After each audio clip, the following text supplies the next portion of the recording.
Galatians chapter 5.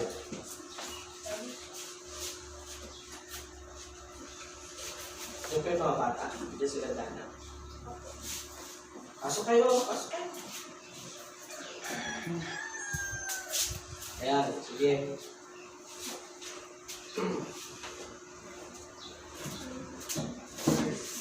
Okay, Galatians chapter 5, verse...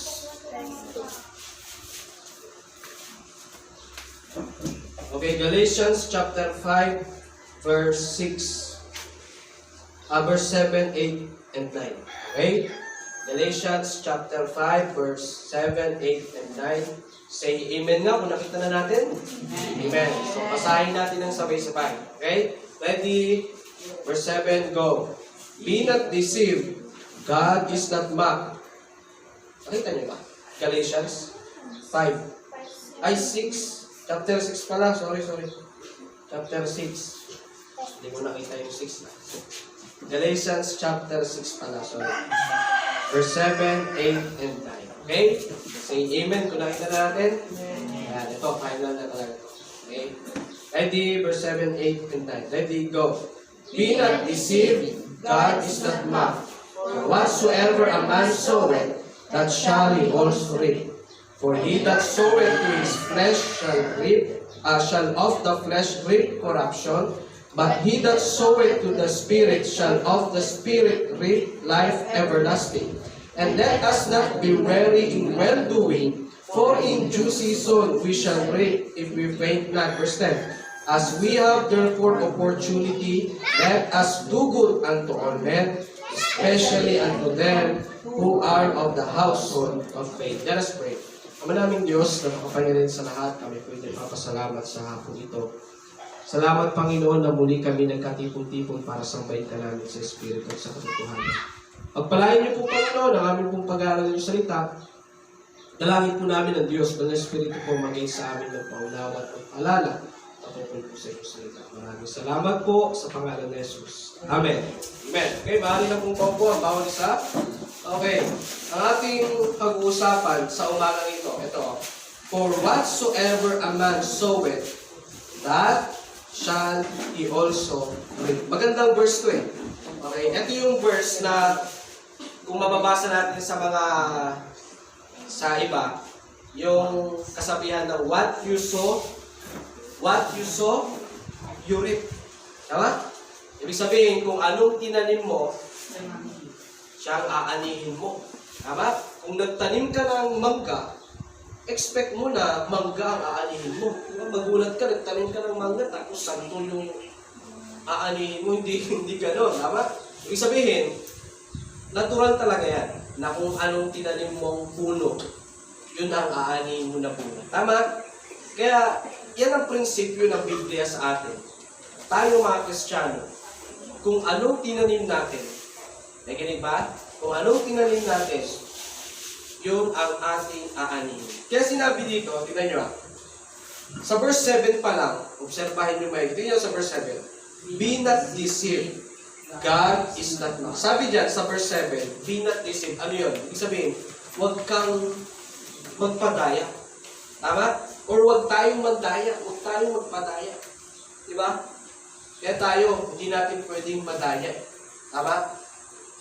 Hindi natin pwedeng madaya kasi kung ano yung magiging resulta. Tama ba? Kasi sabi nga you cannot fake result.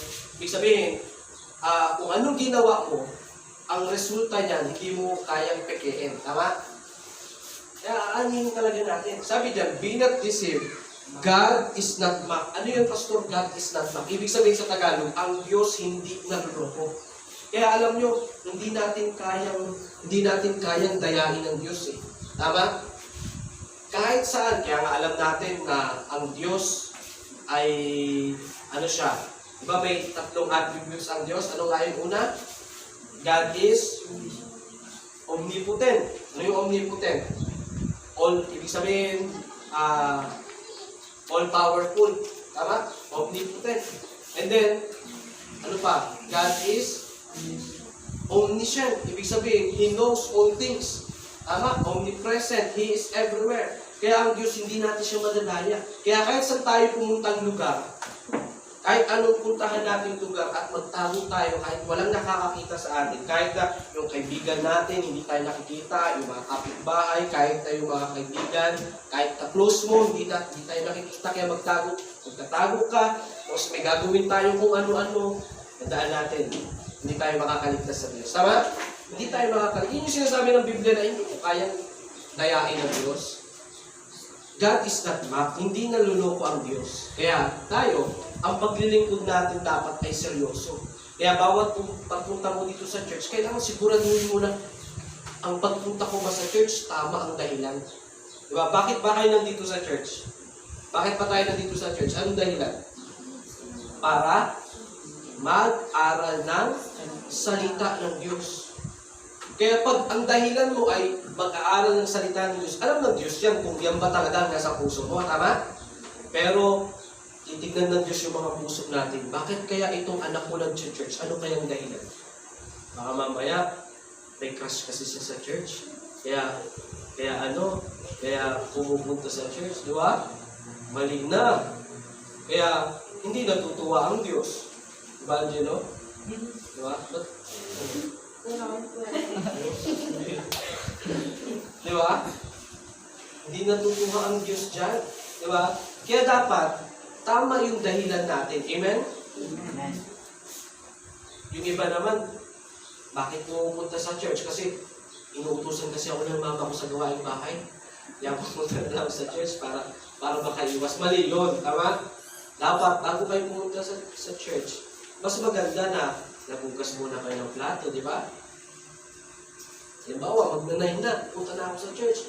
O bago pumunta sa church, kita mo yung hugasan. Hugas muna, mabilisan na, saglit. Magnay na, punta na sa church. Di ba? Maganda yung gano'n. Alam ng Diyos yung dahilan kung bakit tayo nasa church. Kaya maganda sana, no? Bakit tayo nasa church? Kasi yung bawat nasa puso natin, dapat kasi nakikinig tayo, mag-aaral tayo ng salita ng Diyos. Ang Diyos natin hindi maluloko. Amen ba? Amen. Kaya dapat, lagi mong isipin, pupunta ako sa church dahil sa mahal ko ang Diyos. Pupunta ako sa church dahil sa ito yung utos ng salita ng Diyos. Tama? God is not mocked. Ano ba? Ano bang sinabi? Galatians chapter 6. Ano ba sinabi?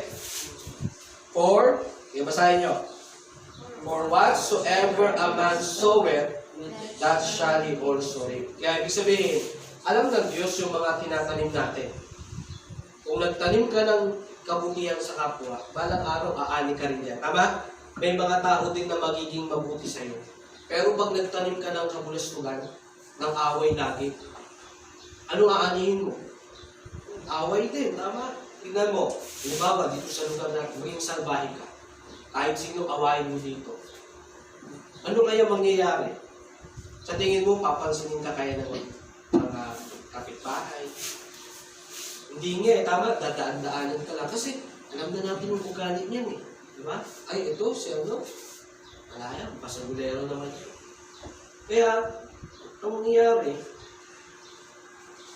yung mga iba, kakaawain na rin tayo, tama? Kasi hindi maganda yung tinatanim natin sa bawat tao. Pero kung yung bawat kaibigan, bawat kapitbahay dito, tataniman mo ng mabuti. Lahat ng nakikita nila sa iyo, talagang kabaitan, kabutihan. Pero sabi ko nga sa inyo, kung gawan man tayo ng hindi maganda, huwag natin sila gantihan. Ano gawin natin? Ipanalangin natin sila sa Diyos. Kasi sabi ko sa inyo, mas matindi pag ang Diyos ang gumante, di ba? Kaya ganun lang yun. Magtatanim ka sa kanila ng kabutihan, pero pag yung iba nga nagsusupli ng kasamaan, di ba? Gagawan mo ng kabutihan. Magulat ka, gagawan ka ng kasamaan. Pero gaganti ba tayo? Hindi. Ano dapat gawin? Suklihan pa rin ng mabuti at ipanalangin sila sa Panginoon. Bahala na kayo sa tao yan. Ginawan ako ng hindi maganda. Bahala na po kay Panginoon. Kasi pag pinasa-Diyos natin yan, ang Diyos ang bahalang gumante. Tama? At mas masakit pag ang Diyos ang gumante. Di ba? Di ba gawan tayo ng masama ng iba, huwag lang tayo yung gagawa ng masama sa kanila. Lalo pat mga Kristiyano tayo. Amen? Nasabi ng Biblia, for whatsoever a man soweth, that shall he also reap. Kaya pag nagtanim kayo ngayon ng paglilingkod. Sabi ko nga sa inyo, ang paglilingkod sa Panginoon ay pagtatanim din yan. Ang pagpunta nyo dito sa church, balang araw, nakikita naman talaga ng Diyos yan eh. Yung araw-araw na, yung bawat simbahan nyo dito, nakikita ng Diyos yan. Kahit na minsan pagod na kayo, minsan busy kayo, pero pumupunta pa rin kayo sa church, alam ng Diyos yan. Anong nararamdaman ng Diyos natin? Matutuwa. Sabihin ng Diyos, itong anak ko, kahit na busy siya sa bahay, kahit na may trabaho siya, nakakatuwa kasi may time pa rin siya para sa Panginoon. Amen? Kaya ang gagawin ng Diyos, pagpapalain niya tayo. Kaya itong ginagawa nyo ngayon, ginagawa natin, sige lang, sipag at syaga lang. Lagi lang kayo pumunta sa church kasi ang pagpunta sa church, ang pagsisimba, pagbabasa ng Biblia, pananalangin, tama yan. Amen? Kaya yung ginagawa natin, pagtatanim ito, na balang araw, aani tayo. Kaya itong church na to, sige lang, dadaan tayo sa matitinding pagsubok, sa matitinding hirap, pero huwag tayong sumuko. Amen? Magpatuloy pa rin tayo na maglingkod sa Panginoon kasi habang tinitignan tayo ng Diyos, natutuwa ang Diyos. Darating ang panahon na ibubuhos niya yung pagpapala sa atin. Diba sabi ng Biblia sa Deuteronomy 11:26? Ano sabi doon? Behold, I set before you these things. Ano yung pinakita sa atin doon? A blessing and a curse. Naalala niyo pa ba yan? O, tignan nyo, Deuteronomy. Kasi yung paglilingkod sa Panginoon ay isa yan sa pagsunod sa utos ng Diyos. Yung pagpunta nyo dito sa church, pagsunod yan sa utos ng Diyos. Diba? Ngayon, kapag sumusunod tayo sa utos ng Diyos, simple lang, pagpapalain tayo ng Diyos. Deuteronomy 11, verse 26. In Deuteronomy 11, verse 26. Okay. Nakita na po ba? Okay, basahin natin. 90 verse 26, go. Behold, I set before you this day a blessing and a curse. Pagpapala. Ano yung pinakita sa atin dito? Pagpapala at ano? Pagpapala at sumpa. Ngayon, anong gusto nyo? Pagpapala o sumpa? Sino may gusto ng pagpapala? Taas kamay. Sino may gusto ng sumpa? Wala, di ba? Meron ba sa ako, pastor, gusto ko ng sumpa, masaya ako doon. Pero wala. Pag sinabing sumpa sa Bible, ito yung maghihirap ka, gagapang ka talaga sa hirap, as in wala kang pagpapala galing sa Diyos. Yun ang sumpa. Pero, gusto natin di ba ng blessing? Pero alam nyo ba, may kondisyon. Ang pagpapala ng Diyos, may kondisyon yan. Kaya nakakahiya sa Diyos kung hingi tayo na Lord, pagpalain niyo po kami. Pero hindi ka naman sumusunod sa kondisyon niya. Di ba? Parang sa magulang yan eh. Sige anak, bibilihan kita ng ganito ha. Basta. Di ba kondisyon? Basta. Mag-aral ka ng mabuti. Di ba nakaranas na kayo ng ganyan? Na pumiling ka sa mama mo na, ma, bilhan mo naman ako ng ganito. Pero may kondisyon. Sige anak, pagbalik ko may ganyan ka. Basta maglinis ka muna ng bahay ha. Maghugas ka ng plato. Naranasan nyo na yung gano'n. May kondisyon para mapasa yung bagay. Tingnan nyo sa Bible. Kanina, 11:26. Tingnan nyo, behold, I set before you this day a blessing and a curse. Gusto nyo ng blessing? Tingnan nyo verse 27. Sige, tingnan nyo. Pasahin nyo. Ready, go. A blessing if ye obey the commandments of the Lord your God, which I command you this day. Okay. May condition, di ba? Gusto nyo ng pagpapala, pero nakasulat na if. Ano yung if? Tagalog. Kung. Di ba? Sabi dyan, pagpapala. Kung. If. Ano? If ye obey the commandments. The commandments. May S. Ibig sabihin, plural. Ibig sabihin, maraming utos ang Diyos na dapat nating sunod. At huwag tayong magreklamo sa pagsunod. Di ba? Huwag tayong magreklamo. Basta sunod lang. Kasi balang araw, pagpapalain ka ng Diyos. Yung iba na hindi sumusunod, hayaan nyo na sila. Basta, tandaan nyo, ang pagpapala ng Diyos ay individual ito. Bawat isa sa atin, pagpapalain ng Diyos. Ganito yan. Kung ang kaibigan mo, di ba, dalawa kayo. Dalawa kayong sumusunod sa Panginoon, magkaibigan kayo. Eh yung isa biglang huminto. Tapos nakita mo, ay, yung kaibigan ko huminto. Hinto na rin ako kasi yung kaibigan ko huminto. Doon mo makikita na ang paglilingkod niya Kaya siya naglilingkod kasi kasama niya yung kaibigan niya, tama? Eh nung nawala na yung kaibigan niya, ayoko na rin. Sa tingin niyo, pagpapalain ba yan? Hindi, kasi sumunod siya kasi kasama niya yung kaibigan niya. At lagi niyong tandaan, ang pagpapala ng Diyos ay individual. Bawat isa sa atin. Kung lahat tayo nagpapatuloy, halimbawa, nagpapatuloy tayo, tapos si Angelo huminto. O, sa tingin niyo, pagpapalain si Angelo? Hindi, di ba? Tayo, pagpapalain tayo. Kaya lugi ka kung ihinto ka sa paglilingkod. Tama?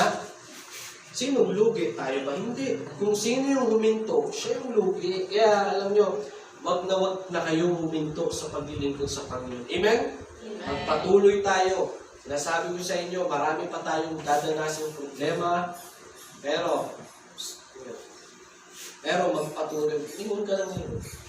Oh? Lingon yun. Diretso ka na ni... Ano mo ba ito? Diba? Look. Adios. Kung maingay, diba? Pag makikinig, kinig lang, diba? Lingon yung Bastip na kanya. Ano kanya eh. Diba? Dito na lang siguro ako magturo kasi dito lumilingin. Di ba? Kung saan yung magtuturo? Focus, di ba? Para pag uwi ng bahay, may matutunan. Eh yung mga hindi nakafocus, pag umuwi ng bahay, wala pa rin, parang wala nangyari. Sayang lang yung buong linggo. Kung pag uwi mo na sa bahay, wala ka namang natutunan. Tama? Kaya pag ganito tayo, focus lagi. Makinig ng maayos para may matutunan. Katulad ngayon, kung gusto mo ng pagpapala, anong dapat gawin? Sumunod. A blessing if we obey the commandments. Ngayon, commandments, plural. Ibig sabihin, marami.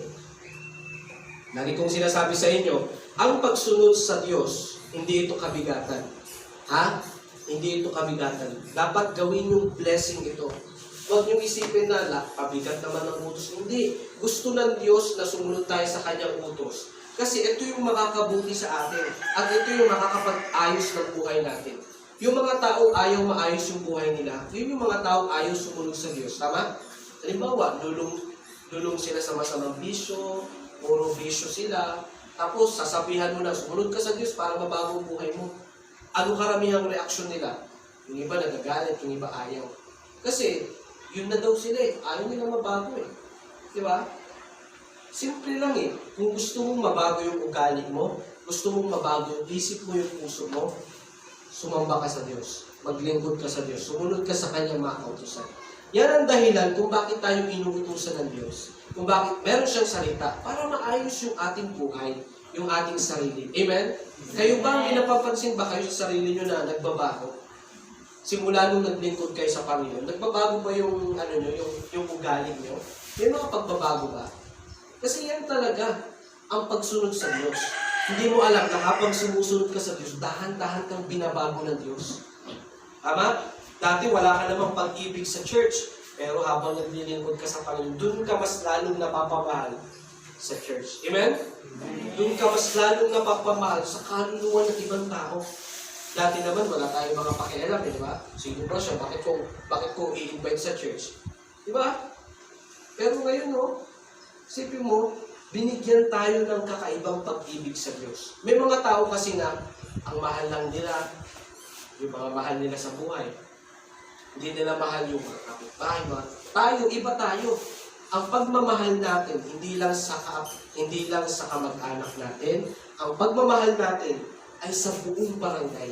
Kaya nga, ang ginagawa natin, hanggat maaari inaaya natin sila sa church, hanggat maaari nag-aaral tayo ng soul winning para maturuan natin sila ng salita ng Diyos. Kasi ine-extend natin yung pag-ibig natin sa kanila. Amen? Ine-extend natin kasi mahal natin sila. Ayaw natin na mapunta sila sa impyerno kapag pinauwian ng buhay. Tama? Gusto natin na mapunta sila sa langit. Yung ganong pag-ibig pa lang, matindi na yan. Yun naman ang dahilan kung bakit bumaba ang Diyos eh. dito sa lupa, nagkatawang tao, napako sa krus. Bakit? Kasi ayaw niya na mapunta tayo sa impyerno. Pag-ibig yun. Ngayon, gayahin natin yung pag-ibig ng Diyos. Isipin natin na ayaw natin na mapunta sila sa impyerno. Kaya, magsisikap tayo matuto sa soul winning. At kapag natuto tayo, tuturuan natin sila. Amen? Alam niyo, gaano kasaya ang Diyos kapag nakita ka niyang magturo. Kasi yan ang gusto ng Diyos na matuto tayo magturo. At pag natuto tayo mag-soul winning, lalabas tayo. Tuturuan natin yung mga tao. Sabi nga ng Biblia, kapag may isang tumanggap sa Panginoon, libo-libong anghel sa langit nagkakasiyahan. Sino mo isang kaluluwa lang yun? Lalo na kapag hindi lang isa. Di ba? Dito, ako, ilan na ang naturuan ko? Kayo Tama? Kayo yung mga naturuan ko at nagpapatuloy. Tumanggap kayo sa Panginoon, ibig sabihin, libo-libong anghel ang nagkakasiyahan sa langit. Amen? Isa pa lang yun, lalo na pag marami katulad nyo. Diba? Kaya gusto nyo ba na lalong maging masaya ang Diyos? Gusto nyo ba na lalong maging masaya ang Diyos? Soul winning. Soul winning. Libo-libong anghel ang nagkakasiyahan sa iisang tao lang na tumanggap sa Panginoon. Pero tayo, hindi lang isang tao Ilan kayo, diba? Kaya, sikapin natin na matuto ng soul winning, ha? Amen? Yung mga pinapractice natin, ilagay nyo sa puso yan. Ilagay nyo sa puso yan. At ilagay nyo sa isip yan. Huwag nyo gawin joke-joke yan. Seryoso tayo dyan. Kasi, ang katapat niyan, impyerno Tama? Gusto natin na ang tao mapunta sa langit. Gusto natin na hindi lang tayo yung pupunta sa langit. Ay, mali. Ibig sabihin, gusto lang natin na tama ba sila ko? Tama, di ba? Gusto lang natin na hindi lang tayo yung pupunta sa langit. Ayun, tama. Dapat sila din. Kaya paano natin sila maturuan? Aral tayo. Amen? Aral tayo ng soul winning. Kaya tayo, sunod lang, a blessing if you obey. Okay? Pero, ano sabi pag hindi ka sumunod? Tignan nyo. Deuteronomy 11. Yung verse verse 27. Basahin natin, 28. Ready? Go. And a curse if you will not obey the commandments of the Lord your God, but turn aside out of the way which I command you this day, to go after other gods, which ye have not known. Sabi and a curse if ye will not obey the commandments of the Lord your God. Kaya tayo mga Kristiyano, simple lang. Wag ka nang maghangad ng blessing. Wag mo nang pangarapin magkaroon ng blessing kung hindi ka sumusunod sa Diyos. Amen? Pero pag sumusunod ka sa Diyos, okay lang na mangarap ka ng blessing. Kasi natutuwa ang Diyos. Sabi, malang araw, pagpapalain ko ang anak na to. Kasi, sumusunod siya Tama? A blessing if ye obey. And a curse if ye will not obey the commandments. Di ba maraming utos ng Diyos? Pero doon lang muna tayo sa tatlo. Ano nga yun? Pagsisimba, pagbabasa ng Biblia, at pananalangin. Ipasok na rin natin doon yung soul winning. Kasi medyo natututo na kayo, di ba? Ang soul winning, isa yan sa utos ng Diyos. Isa yan sa utos ng Diyos. Kaya, kung gusto mo na lalo kang pagpalain, sunod lang. Punta lang sa church to. Kinig lang, mag-focus, talagang ibigay ang puso sa pakikinig at sa pagsunod sa utos ng Diyos. Diba? Sunod lang sa utos ng Diyos. Amen? Kasi blessing yan Balik tayo sa atin, sa second, Galatians. Sunod lang sa utos ng Diyos. Diba? At syempre, sunod din sa pastor, tama? Kasi ang pastor, ito yung nilagay ng Diyos sa church. Kaya, kung ano yung programa dito sa church, tulad ng malalapit nating anniversary, tama? Kaya ako, kailangan ko kayo, kailangan natin ng unity, ng tulungan dito. Mahirap na, pag malapit na yung anniversary, alam mo, maglulutuan na, luto na. Biglang nawala kayo, no? Saan na kaya sila? Pati ako na lang. Di ba? Mahirap yung ganon. Kaya, bilang pastor, nandyan kayo, tama? Para tulungan din yung pastor. Kasi ang pastor, ako, bilang pastor, hindi naman Superman ang pastor na. Hindi naman siya Superman na kaya niya lahat eh. No? Kaya nga ngayon, medyo kaya pa naman, di ba? Kaya ang prayer ko din dito, magkaroon ng song leader. Di ba? Ng MC. Kung ano siya yung MC natin, kumusta na? Ha?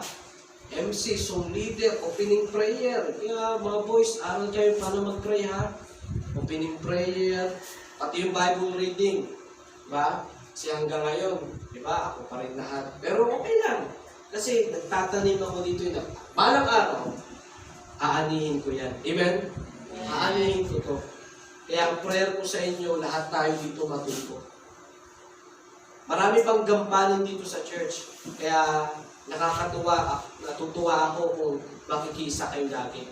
Kaya magsikap kayo na matuto sa leader. Boys, mag-MC. Mga next time siguro, mag-aral tayo ng MC. Para may MC na dito. Tapos, opening prayer, madali lang naman mag-pray, di ba? Mag-pray ka dito kung paano ako nagpe-pray. Mag-pray ka rin dito sa harap, di ba? Opening prayer, tapos Bible reading. Diba, paano ba yung Bible reading? Di ba, yun yung ginagawa natin tuwing umaga. Magbubuklat lang ng Biblia, tapos magbabasa. Ganun lang. Madali lang yan. Alam ko, boys, kaya nyo yan. Tama? At sa mga ganung gawain, boys lang talaga yung tatayo sa harap. Kasi sa Bible, wala sa Bible yung babae na tumatayo dito sa harap. Diba? Pero pwede siyang magturo. Halimbawa, kung puro babae. Halimbawa, kung puro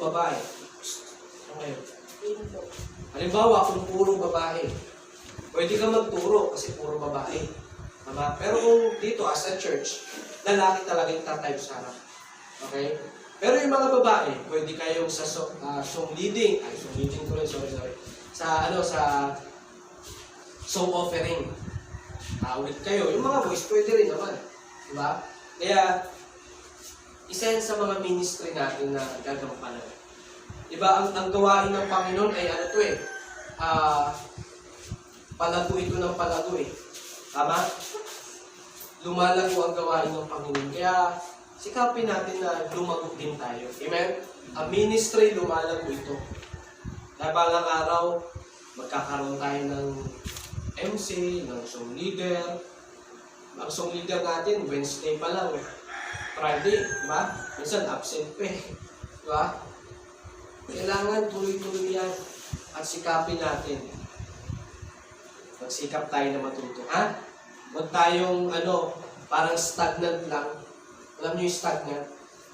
Alam niyo kumbaga sa tubig na pag ang tubig na baran, nalagyan ng mga ng mga basura, hindi umaagos yan. Tama? Yun ang stagnant. Ibig sabihin, naka-stop lang. At anong nangyayari?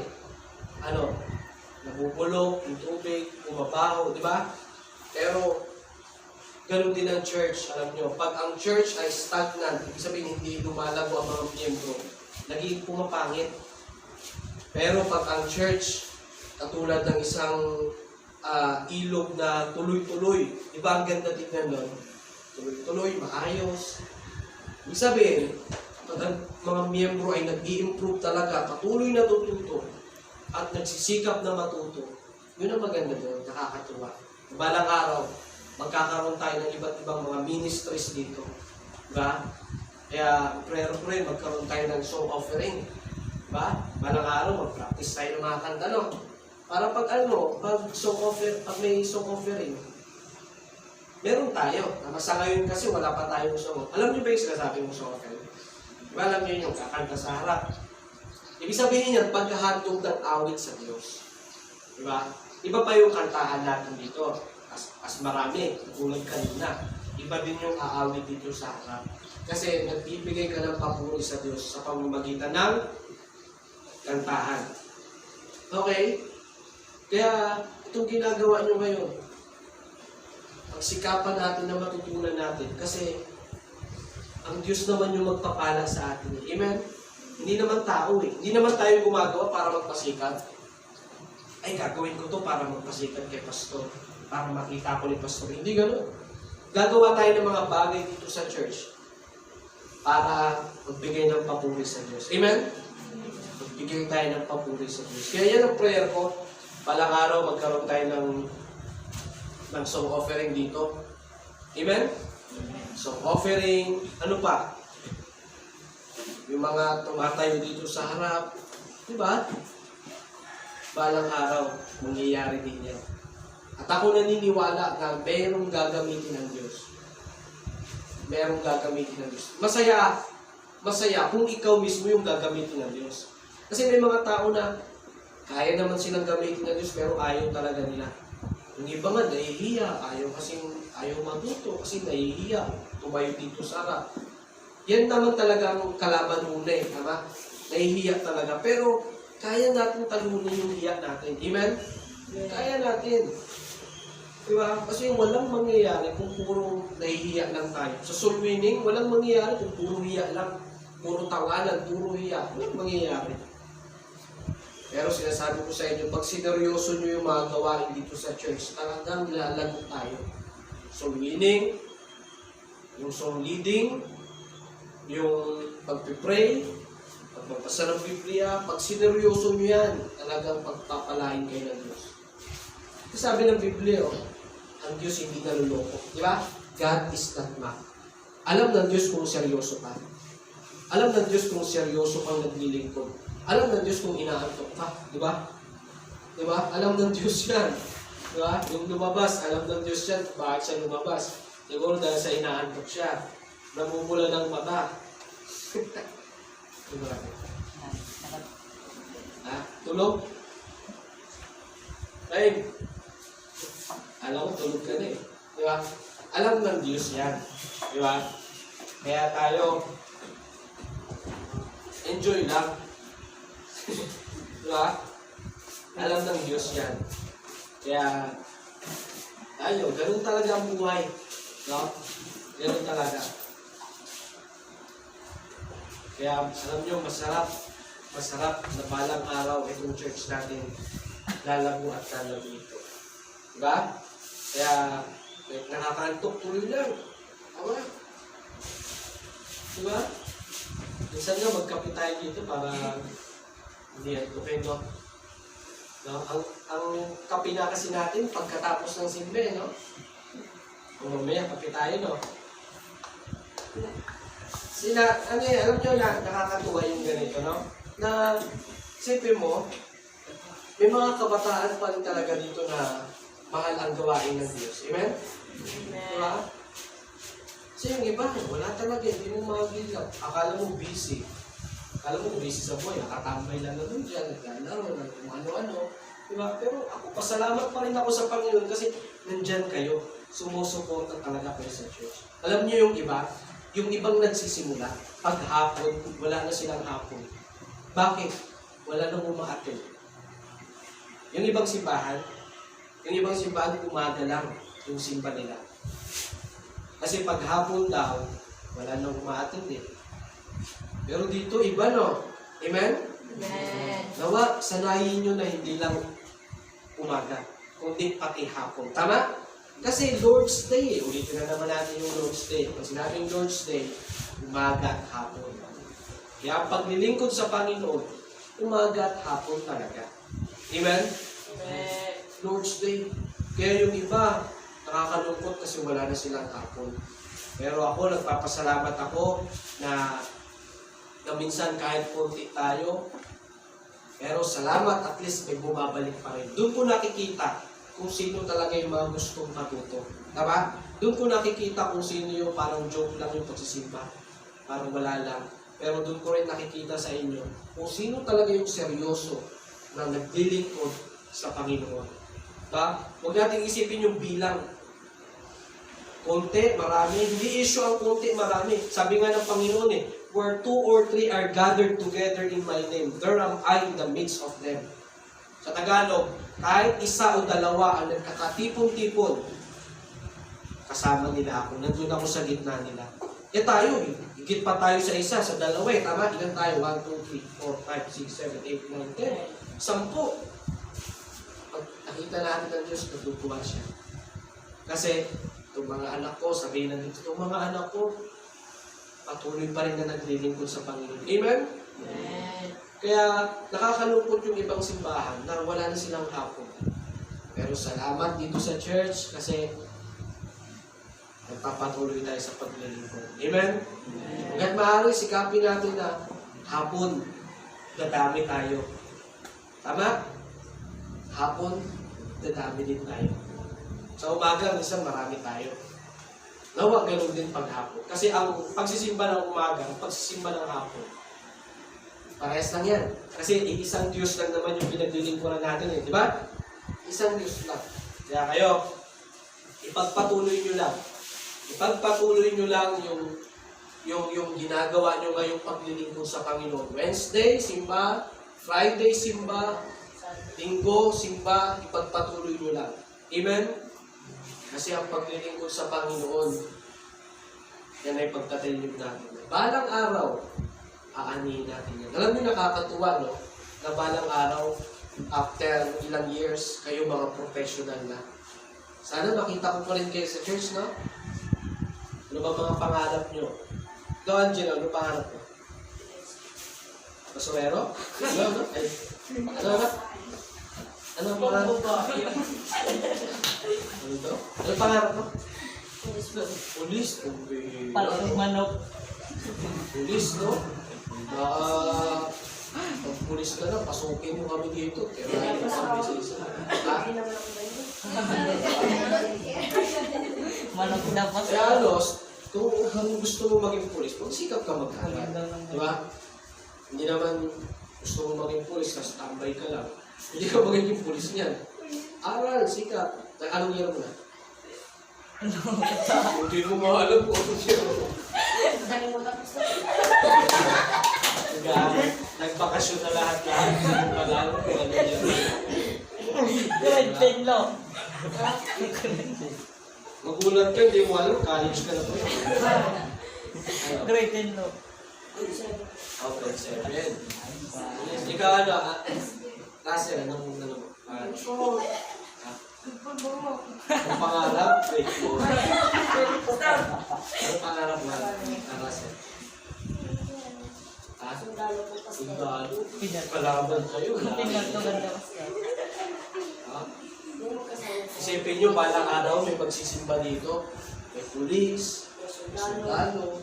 Ikaw, Aldrin, anong pangarap mo? Tambal. Engineer. Katabi mo, engineer. Engineer ka ba? Katabi mo, engineer din pangarap niya, no? Diba? Alam nyo, ganito. Alam nyo sa ibang simbahan, tingnan nyo. Makinig kayo, Megan.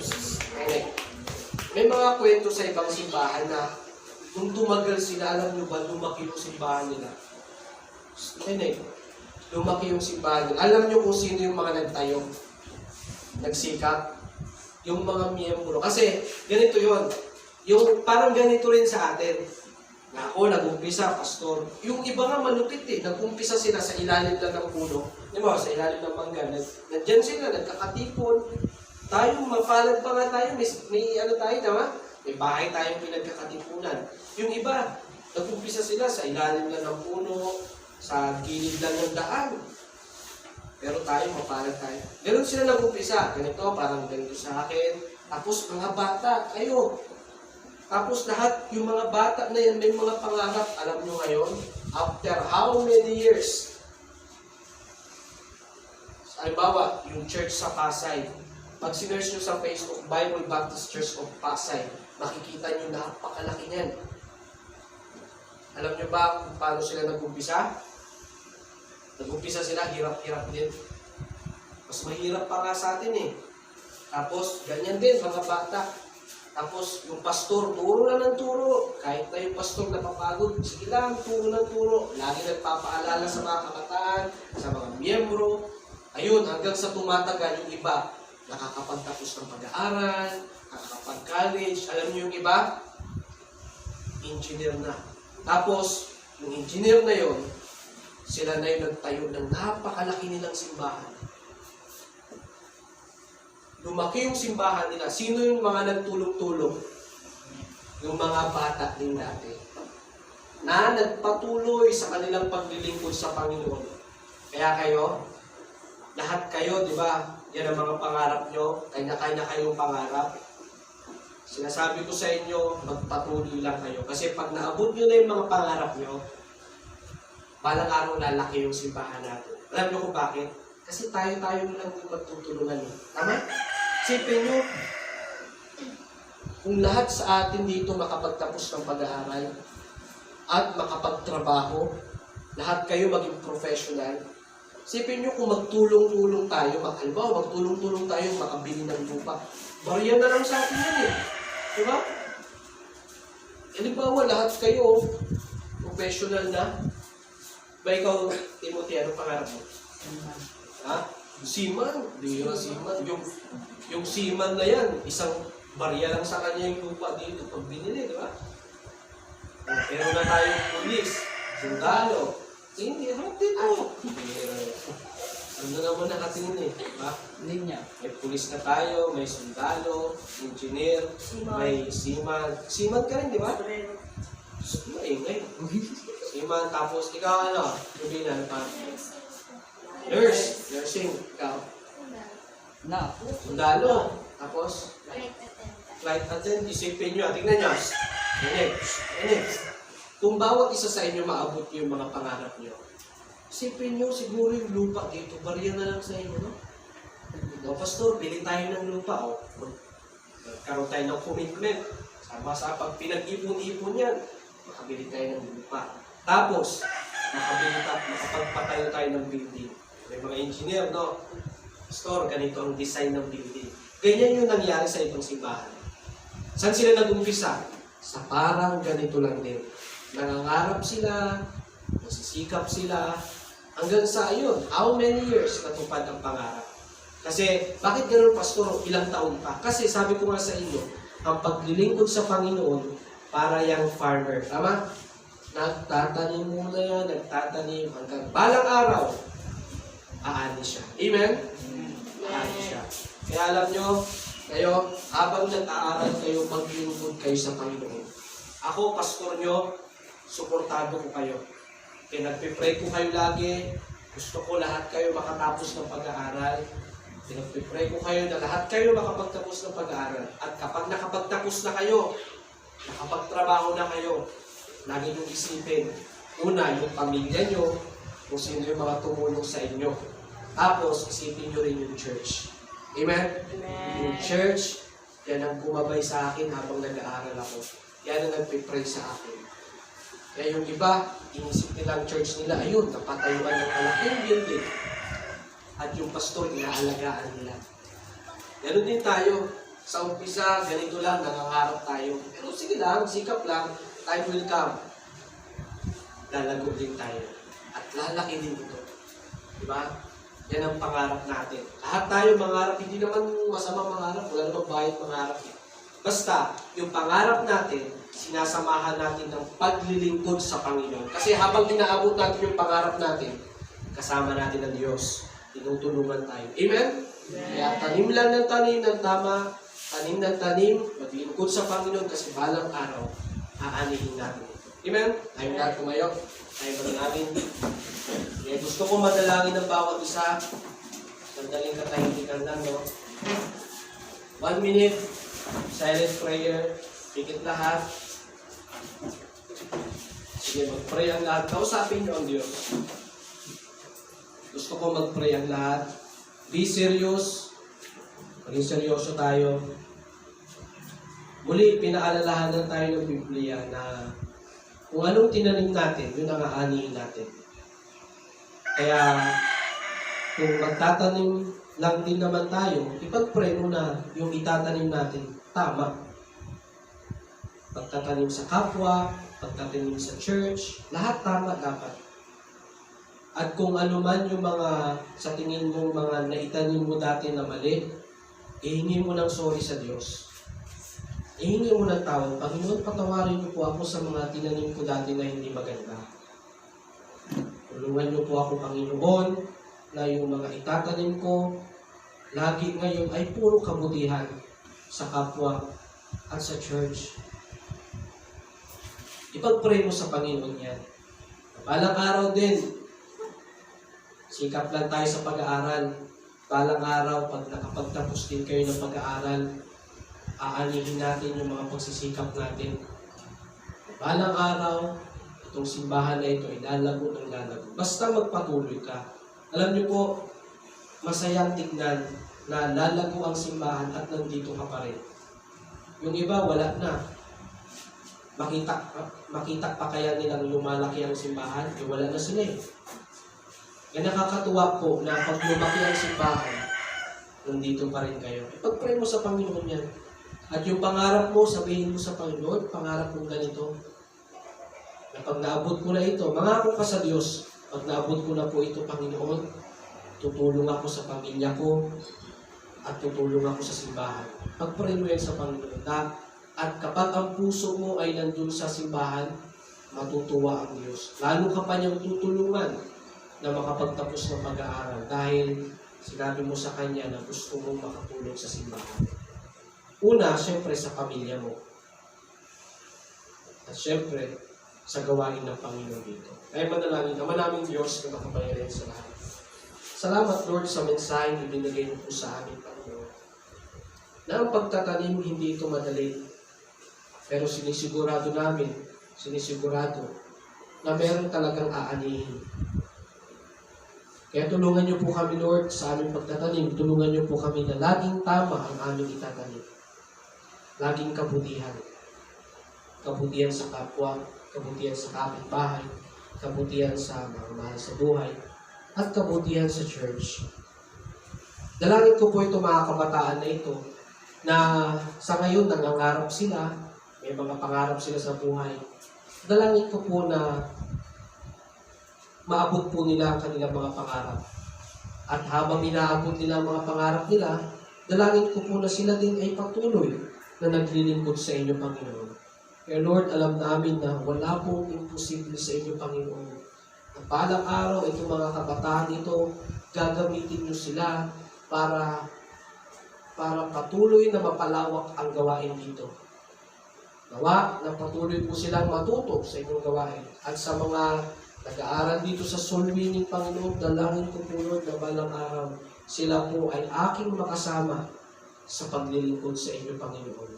At makasama ko sila sa paglabas at pagtuturo ng mga tao para matiyak nila ang katiyakan ng kaligtasan sa mga taong kanilang mga tinuturuan, Panginoon. Salamat, Lord, sa mga kabataan na nandito na sila ay handang matuto sa soul winning. At kapag sila naman ay natuto, Panginoon, nawa na makasama ko sila sa paglabas. At dating ang araw na hindi lang ako ang nagtuturo, kundi kasama ko na rin sila, Panginoon. Salamat, Panginoon. Salamat sa paalala. And Lord, pagpalain niyo rin po ang aming pagbibigay sa tithes, sa offering. Ito po nawa ay maging kagamit-gamit sa inyong gawain, Panginoon. Maraming salamat po. Ang lahat po na ito ay aming piniling at dalangin sa pangalan ni Jesus. Amen. Amen. Amen. Ayon po tayo sa ating offering.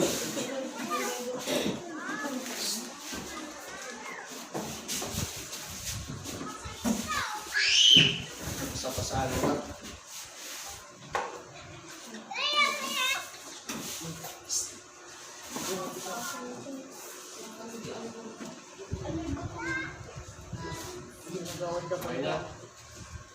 Okay, sige. So, yun, na-bless ba kayo sa message? Amen. So, yung message na narinig nyo, ilagay nyo sa puso nyo, ilagay nyo sa isip nyo, at isabuhay nyo. Amen? Alam nyo, nakakatuwa. Balang araw, makikita natin yung isa't isa. Nakikita natin yung isa't isa na nakapagtapos na, no? Nakapagtapos na. Hindi yung balang araw, ikaw nakapagtapos na. Tapos, kumusta ka na? Ito, maagang nabuntis. Kapag di ganun, no? Kapag magkikita kayo, mga nakapagtapos na, no? Mga professional na. Diba, boys? Ganun din tayo, di ba? Diba? Ganun yan. Late na naman si Jerry, ah. Jer. Pasok ka, Jer.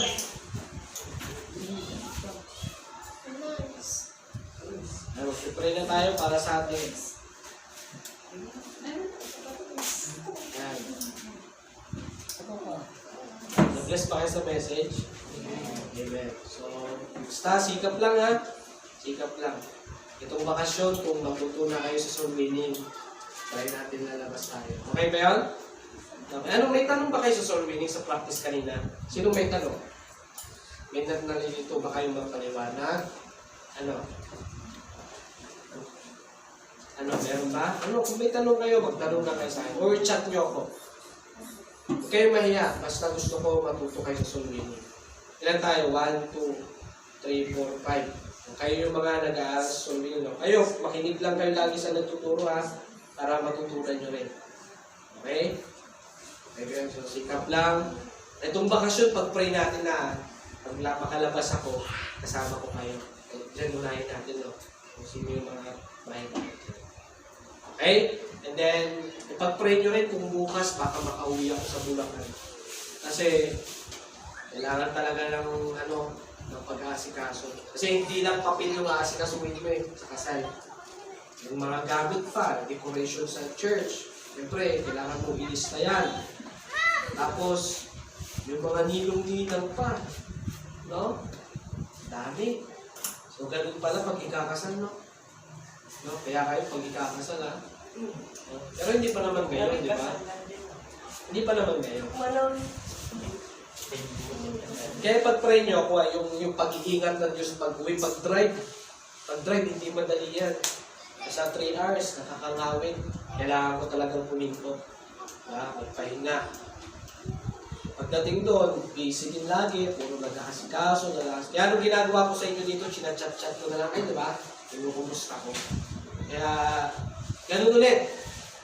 Kung matuloy ako bukas ng umaga, ganun ulit ha. Patayin nyo yung ilaw sa umaga, tapos gabi, buksan nyo, tapos pag nakita nyo medyo makalag-kalag, olis-olis lang. Tapos huwag nyo rin kalimutang diligan yung mga yung maliliit na halaman dyan na nasa nandiyan sa terrace, di ba? Yung maliit kayo galing kay yan, yung Lois yan eh. Kaya yung iba kasi na bubulok nyo, diligan nyo. Okay? Tapos yung manok, sino ba yung nakarang dyan? Last na lang sarado. Kinabukasan, wala na ulit yung manok eh. Nakalabas eh. Diba? Okay?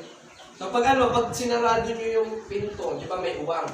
Huwag lang yung maliit na kawayan. Isuporta nyo yung malalaking kawayan na nandun. Kasi pag maliit lang, kaya itulak yun, tapos magsakan, makalabas agad sila. Diba?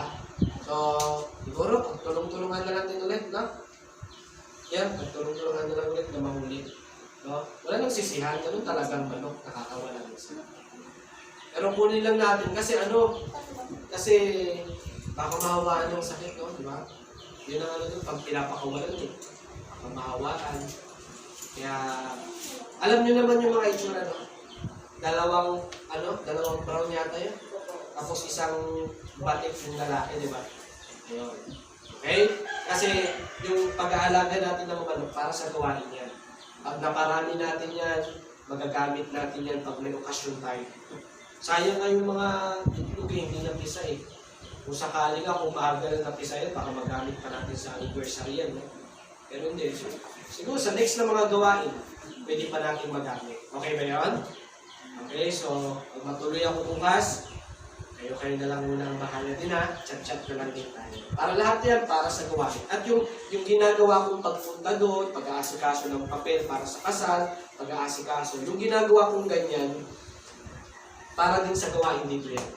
Okay, kasi pag nagkaroon na ako ng asawa, dito na, malaking tulong din yan. No, lalo na, malaking tulong sa inyo mga babae. Tama? May mag-guide sa inyo, may kakausap sa inyo. At mas lalong lalawak talaga. Basta tandaan nyo, yung bawat pag-alis ko dito, punta ka sa Bulacan, lahat ng ginagawa ko para sa gawain pa rin dito. Amen? Para sa gawain. Kaya lagi nyo kayo mag-pray at kayo din naman, lagi ko pinag-pray. Amen? So tayo na tumayo para sa ating pagtatapos. Malangin tayo, no? Okay, pray tayo. Okay, pray tayo. Ama namin Diyos, na makapangirin sa lahat, kami po yung nagpapasalamat sa oras na ito. Salamat, Panginoon, sa aming katatapos na pananaman. Simula umaga sa Sunday School, sa preaching, at sa Kids Church, at sa soul winning practice, hanggang sa simba ngayon, Panginoon, hapon. Salamat, Lord, na napakabilis ng panahon. Parang kailan lang, ngayon, last week na ng June. Next week is July na. Napakabilis ng panahon. Salamat Lord na iningatan niyo po kami sa buong June na ito. At ngayon, papasok na naman yung July. Napakabilis ng panahon. Kaya tulungan niyo po kami Lord na magpatuloy kami sa paglilingkod sa inyo, Panginoon. Salamat Lord sa mga mensahe namin natanggap simula umaga hanggang ngayon. Dalangin ko po ang bawat isa sa kanilang pag-uwi, sa kanilang tahanan, nawa na kanila pong maibaon ang kanilang natutunan galing po sa inyong salita kanilang umaga hanggang ngayon, Panginoon. May sa puso nila ito at may sa buhay. Ingatan niyo po ang bawat isa sa kanilang pag-uwi at nakarating po sila ng maayos sa kanilang tahanan, Panginoon. Salamat po na marami at patawad po sa lahat ng aming pagkakasalan pagkukulang sa inyong harapan. Ang lahat po na ito aming pinipiling at pinadalangin sa matamis po na pangalan ng aming po Panginoon Jesucristo, na aming po Panginoong Diyos at Tagapagligtas. Lahat tayo magsasabi ng Amen. Amen.